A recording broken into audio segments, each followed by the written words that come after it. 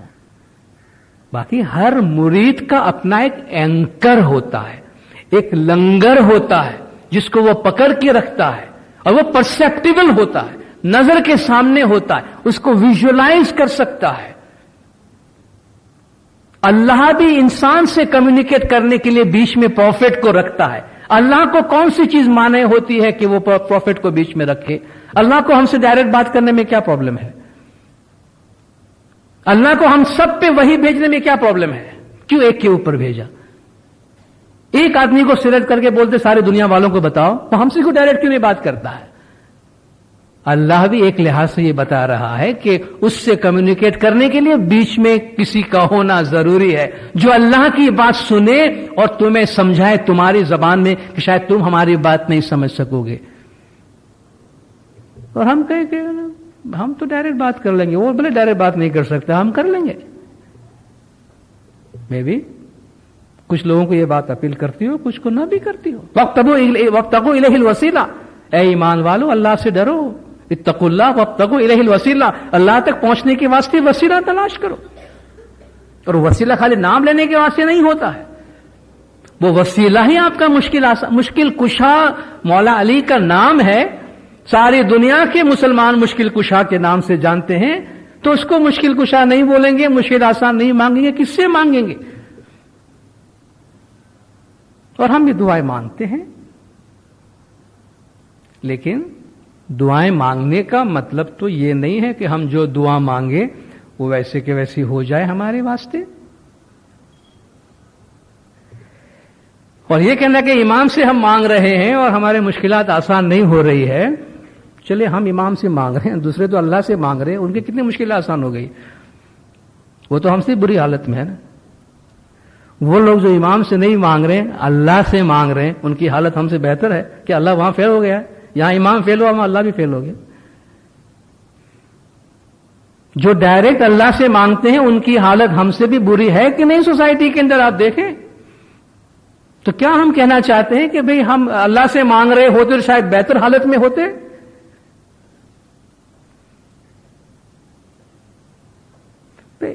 دعائیں مانگنے کا مطلب یہ نہیں ہے کہ آپ نے جو مانگا ایز اٹ از اس کا ریزلٹ فوراً آ جائے.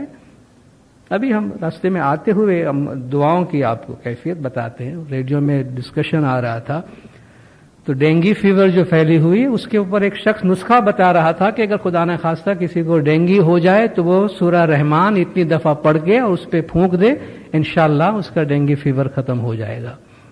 یہ ریڈیو میں آ رہا تھا 107 میں. سورہ رحمان پڑھ کے اتنی دفعہ ڈینگی کو مریض کو پھونک مار دے, ٹھیک ہو جائے گا. اگر یہی اپروچ ہمارا رہا تو پھر تو خدا ہی حافظ ہے نا.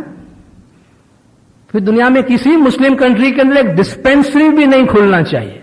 ہاسپٹل چھوڑ دیجئے, میڈیکل سینٹرز چھوڑ دیجئے, ایک ڈسپینسری بھی, ایک میڈیکل سٹور بھی نہیں کھلنا چاہیے وہاں پہ. اب پیناڈول تک بھی آپ کو ضرورت نہیں ہے, آپ کے پاس علاج ہے کتاب کے اندر, قرآن پڑھو, پھونک مارو.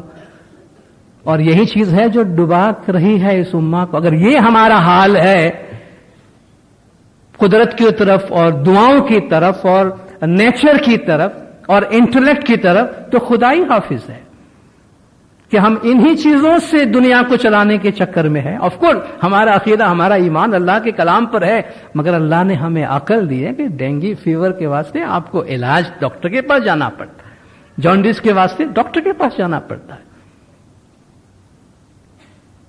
تو وہ اللہ کا نام سکھا رہا ہے ہمیں. اور آپ خود مجھے بتائیے, اگر یہی علاج ہم نے شروع کیا سوسائٹی کے اندر تو کیا ہوگا پھر؟ باقی اتنے سارے مسلم امہ کے اتنے جو بڑے بڑے میڈیکل سینٹرز بنائے ہوئے ہیں اور high tech state of the art hospitals کھولے ہوئے ہیں, بیوقوف ہیں وہ لوگ سب. ان کے پاس قرآن نہیں ہے, سورہ رحمان نہیں ہے, آیت الکرسی نہیں ہے, علاج نہیں کر سکتے. یہ مائنڈ سیٹ بتا رہا ہے کہ بھئی اللہ ہمیں صرف دعا پہ نہیں, دعا کے ساتھ دوا لینے کو سکھا رہا ہے. یہ لیس الانسان الا ما سعی, انسان کو وہی کچھ ملتا ہے جس کی وہ کوشش کرتا ہے. تو نیچرل کیلامٹیز خالی ہمارے اوپر نہیں ہے بھئی, اللہ کو نہیں ماننے والے کسی اور کے ذریعے سے ماننے والے پر بھی نیچرل کیلامٹیز ہے.